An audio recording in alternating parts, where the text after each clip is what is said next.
All right, this episode is titled Appointment in Crime Alley. It came out on the 17th of September, 1992. Directed by Boyd Kirkland, written by Jerry Conway, animation by Dong Yang. My wife wasn't even alive. Featuring Kevin Conroy as Batman and Bruce Wayne, Ephraim Zimbalist Jr. as Alfred Pennyworth, Ed Asner as Roland Dagget, Marie Devon, or Mary Devon, I keep on finding different ones that say Mary or Marie, as Summer Gleason. We've got Angel Harper as Maggie. We've got David L. Lander as Nitro, Diana Mulder as Dr. Leslie Thompkins, Bob Ridgely as a madman with the sniper gun, got Alexander Simmons as the girl, and Jeffrey Tambor as Crocker and the SWAT leader. I hardly know him. Oh, God. Okay, honourable mentions. Me and my wife have been watching old World War II reenactments recently. We thought like the most inappropriate version of that joke would be, Hitler? I hardly know her. And there's so many other people in his circle of people like, Himmler? I hardly know her. Oh, dear. Okay, honourable mentions here. Dong Yang animated this episode, and they previously animated episodes that we've reviewed, which were Nothing to Fear, Joker's Favour, I've Got Batman in My Basement, Two-Face Part 2, and The Forgotten. They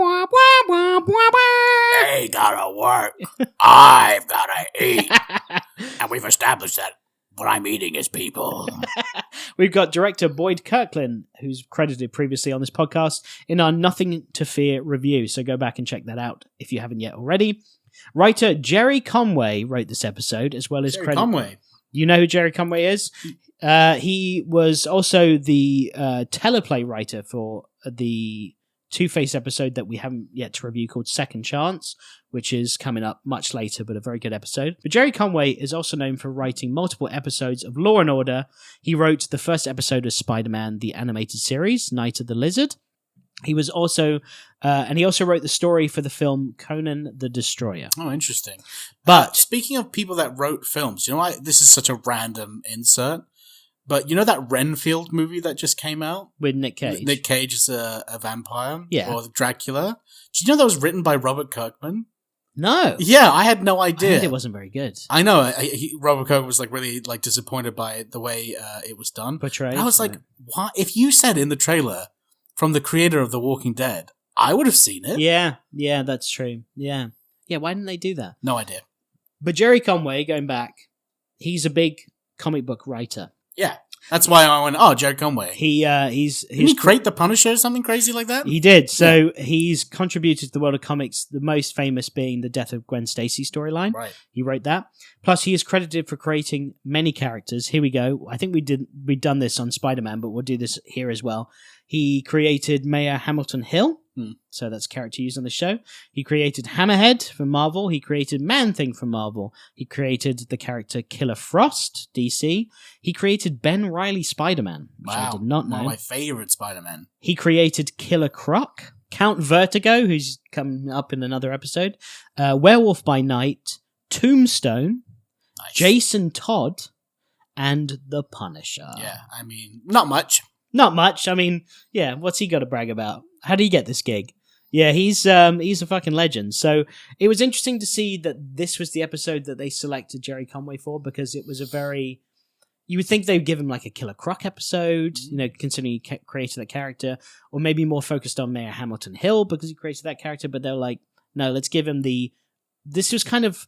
This episode, and we'll get into it, I felt like this episode was like street-level crime that Batman has to deal with. Yeah, like The Punisher. Like The Punisher, actually. That's a very good point. And I also felt like it was like the Arkham games side missions, this whole episode, where it was like there was no major villain. It was Batman trying to stop crimes whilst trying to deal with the big plot line that went along with it. Yeah, but that's like refreshing. I really love when Batman's up against a normal person opposed to a supervillain. And like, I love that the villain gets away with it in the end as well. Like, that was good. That's great. It's like, fuck you, you can't fucking punch me and arrest me. Prove that I had any involvement in it. Like, that's fun stuff. It shows like that, Batman is powerless at some point. So, Daggett must have felt fucking dope at that point. When he's like, oh, you can't get, like the way he looked in the car with the cheeky smile at him was like, gotcha. Acting creds here. We've got all returning characters have been credited previously on this podcast in their first appearances, such as Marie Devon as Summer Gleason in Christmas with the Joker, or Ed Asner as Roland Dagget in Feet of Clay Part 1. So go back and listen to those episodes if you're interested in learning more about those voice actors. As far as new credits go for this episode, we've got David L. Lander, who plays Nitro, who's this kind of like squirmish, weaselly little guy. He's also known for playing the Bird in Dr. Dolittle 2, Thumper in A Bug's Life, Principal Squiggy in Scary Movie, and, this one's for you, bud, the Tanning Intruder in Christmas with the Cranks. What wow, sorry, Yep. yeah.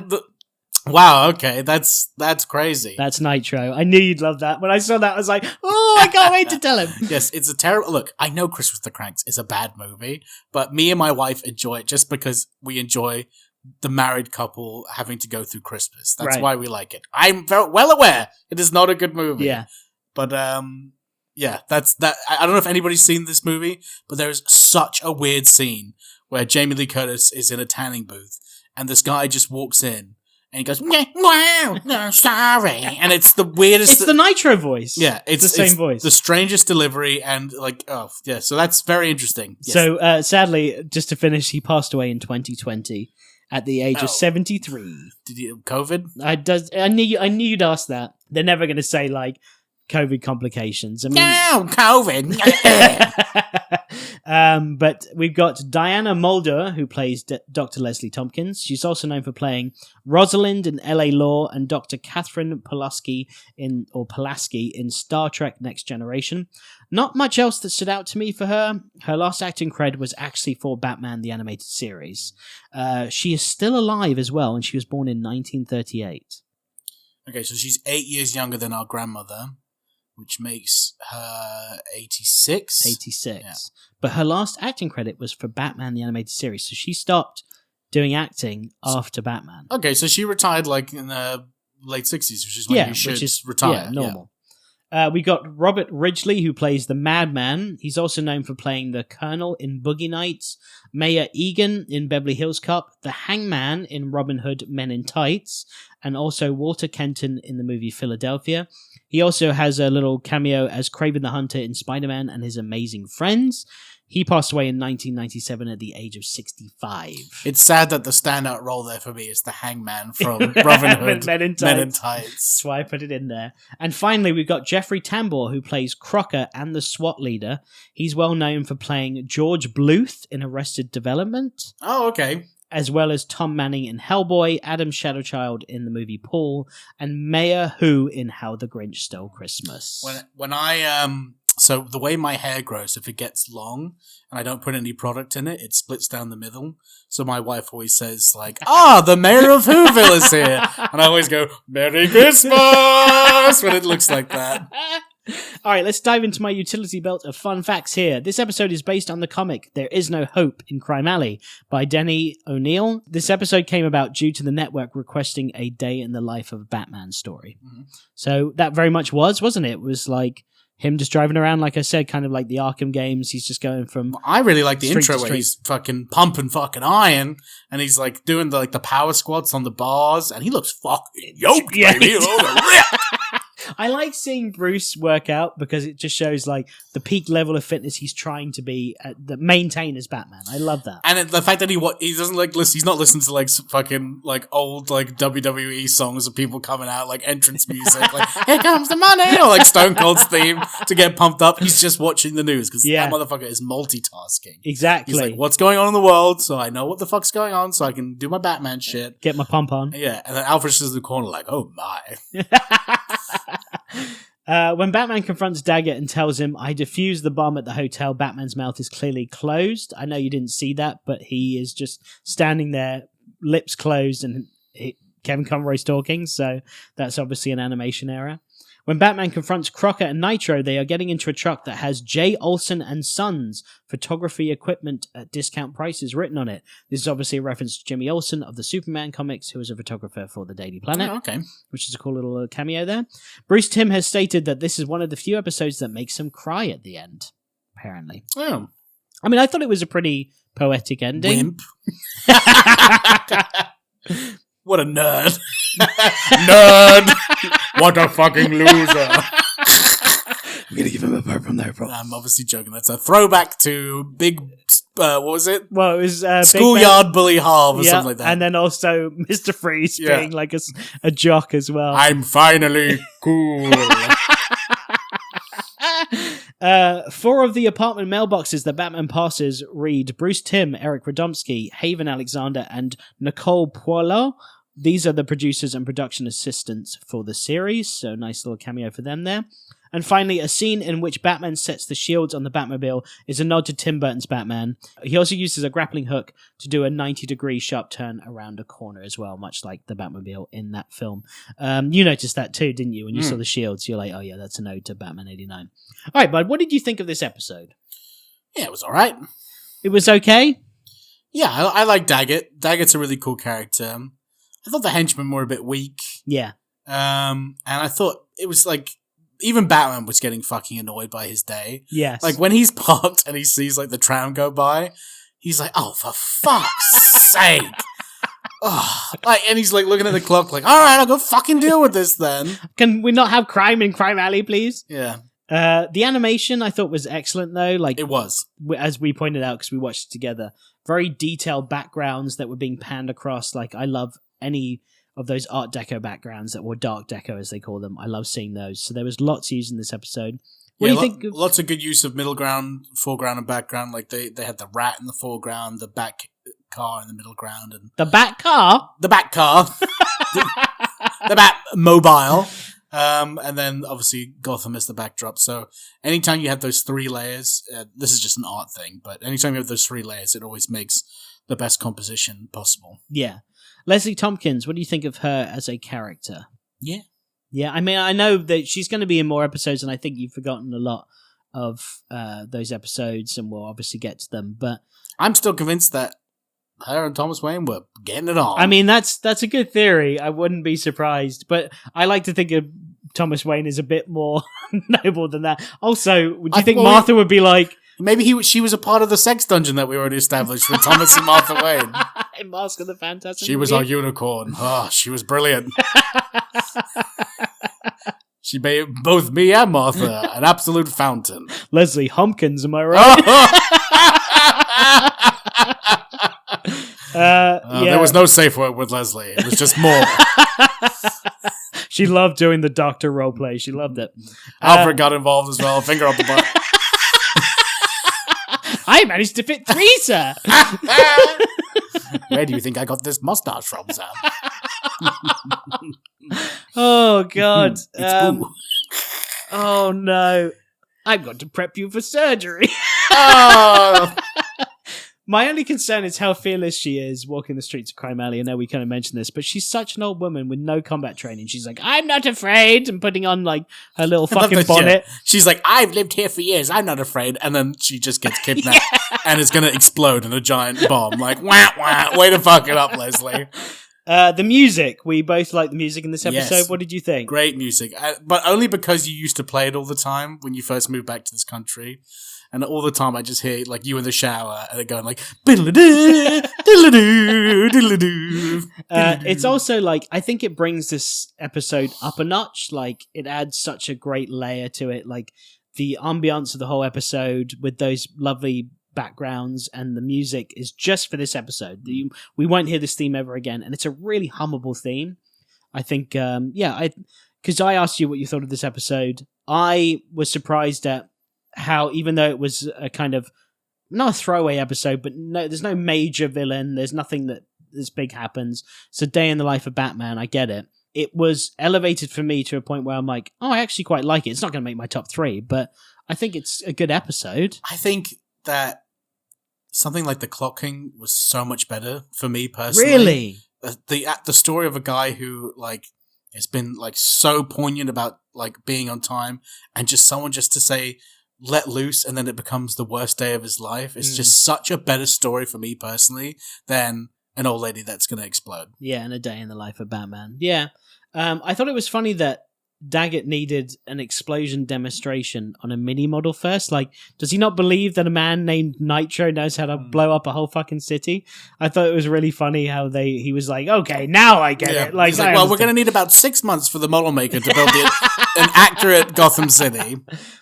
Alfred says that Bruce has never been late in all those years for his 8 o'clock appointment in laying down the roses for his parents in Crime Alley. But what about when he was traveling around the world training to be Batman? Surely he wasn't like... Maybe he sent Alfred to do it. Oh, that's really nice. Oh, I like that. That's the only time Alfred ever hears from him. Alfred just never did it. Like, you did that, right, Alfred? I check, it's 8 o'clock. Yes, I'm there right now. Out the way. Oh, Crime Alley's very busy today, sir. He's got his feet up on the sofa, like, watching cartoons. He's like, meep, meep. It's like, was that the Roadrunner I just heard, Alfred?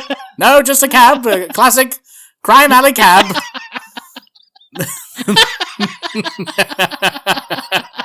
Oh, that's the doorbell. I mean, that was another car horn. My Uber Eats is here. Someone else's door. It's just down the road. Oh, these roses smell delicious. And he's like sniffing his takeout, like, oh yeah. The best years of my life was when you were trading, sir. It was just me dicking about in Wayne Manor, getting high, hanging out, eating apps. Eating apps. I didn't clean once. It was a shit pit, sir. You had to come back and fucking ruin my good time. Gotham came and filmed an episode of Hoarders. Cleaned it up. Hoarders for This man went through a tragedy when the people he looked after tragically died in Crime Alley. And now he shits in a bucket on every floor of Wayne Manor. They find all the dead cats from that Scarecrow episode underneath the sofas and stuff. I didn't know they were there. Mummified cats. Oh, God. Oh. So, except for the scene where Batman almost runs over a little girl, he does a pretty good job in the Batmobile in this. He drives like a maniac in this fucking episode. Yes, Crime Alley, baby, it's in the name. What do you think of the mob shakedown scene with the little girl's mum and Batman taking them out in the dark? It was good, but like, I was thinking like, oh, there'll be a scene later on where Bruce Wayne like pays for the broken fucking window that he caused and the smashing of the lamp and the breaking of the table and everything that happened in that room. But he just bounced. So she's like, great. So now I'm being shut down by the mob, and there's a huge fucking hole in the side of my house. Thanks, Batman. Hey, look, you had your chance to leave. Just get a job. Jesus Christ. Why are you living in Crime Alley? Well, this is my point. Like, I know Daggett's plan is illegal, and obviously he's like putting people in danger and planning to not really care if he blows them up or not. That's not okay. But Dagget is trying to improve the city, because he wants to put in like a mall and he wants to give like jobs and stuff like that. I know how he went about it is wrong, but I know a fucking billionaire in Gotham who should be donating millions to restore Crime Alley into its prime, which we saw in this episode. And also, that's where his parents died. So you think he'd be like, to stop anyone else from being mugged or murdered in Crime Alley, let's restore it to its original fucking make. Bruce Wayne is like, you know, he's an absolute hero, Batman, but he's like a super classist. He's like, oh, God. They deserve Crime Alley. It reflects the people that live there. I thought it'd be funny after Batman asked the mum, what do you mean they warned you to clear out, that he realizes that they're just squatters and they actually have been given proper notice. And he's like, look, I respect property law, all right? Yeah. Wait, you owe them money? You're past due? That's fucked up. You're going to jail. Puts her in the Batmobile. The little girl's like, you're supposed to save my mum. Take you to an orphanage. Leslie really gives the bad guys no choice but to kidnap her as well. She confronts him, and instead of like spying on them and maybe like sneaking to find Batman, because she knows she's meeting him in like 10 minutes, she's like, you work for Dagget. And then like sees all the explosions and says like, oh my gracious or something. Like, obviously you're going to get fucking kidnapped at that point. You've, like, given the game away. She looks around, she's like, whoopsie! Wrong place, wrong time. The homeless guy that sees Leslie get kidnapped is you in another life. That's me still listening to Fish, getting high, living in America. No job, homeless in Crime Alley. Like, did you see Trey recently? Like, fucking... He's been ripping ripping it. Oh my God. Batman is very much out in the public in this episode as well. He just like walks into the SWAT huddle, and at one point he gets out of the car and like talks to Leslie's co-worker, and he's just standing on the pavement, which you said looked really tall. The pavement looked like it was like 3 if you feet look, up. like it's over halfway of the Batmobile's wheels, and I know that it's a low fucking rider, but like Crime Alley's got some if a high child pavement. falls off that pavement, they're gonna scrape their fucking knees, if not way worse. Or lose their parents. How'd you lose your parents? They walked off the sidewalk into the road. Car coming? No. It was a 5-foot drop. It's funny how Batman tells the SWAT team to wait because the hostage might get hurt. Then seconds later, he's like being shot at by the kidnapper.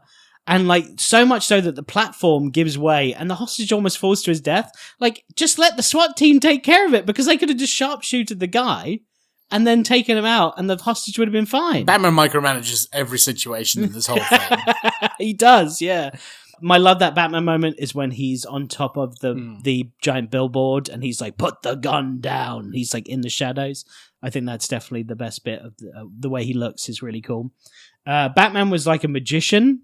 I asked you if you noticed this because when he dropped down from grabbing the sniper and the hostage, he jumps in front of the SWAT team and it looks like it's just Batman with his cape.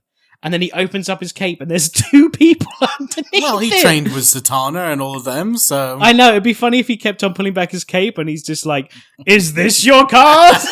Alfred's there. Hello, Sam. Oh, what's this coin doing behind your ear? Leslie's there just like, get out of that situation. The Joker, get back in there. Ta-da! So...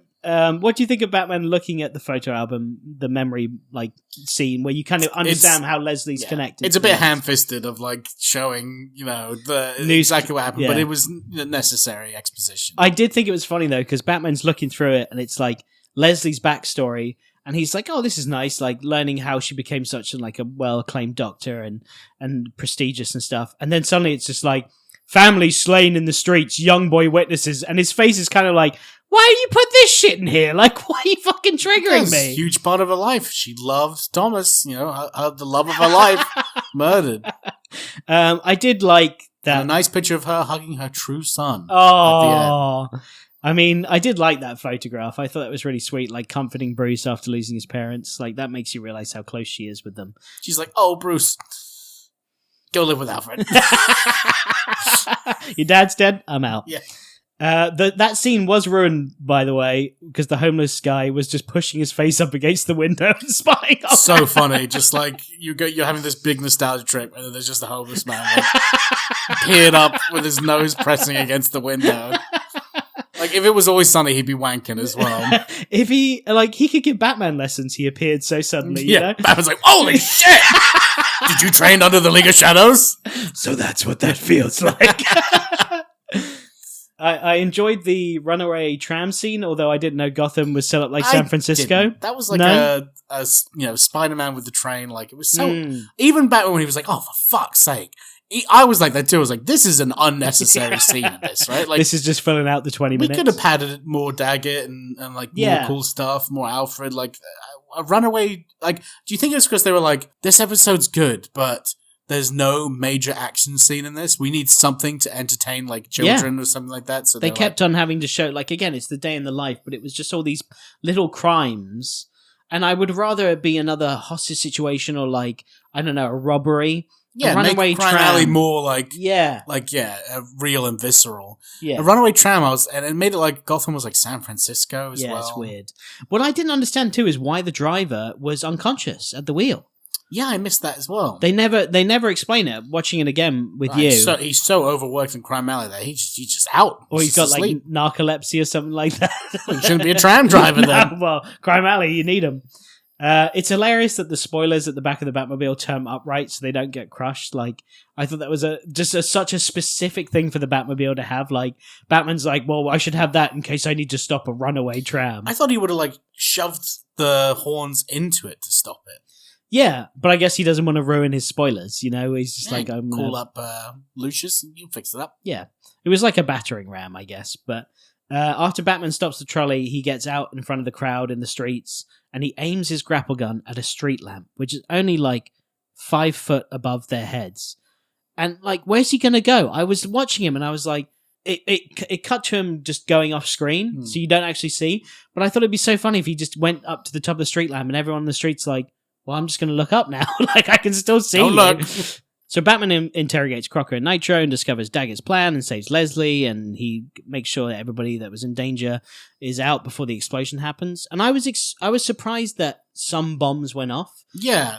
But yeah, it was, I liked, as you said, that Dagget got away with it at the end. Like, I did think it was weird when he was confronted by Batman. Batman was just kind of like walking with a large group of people towards them.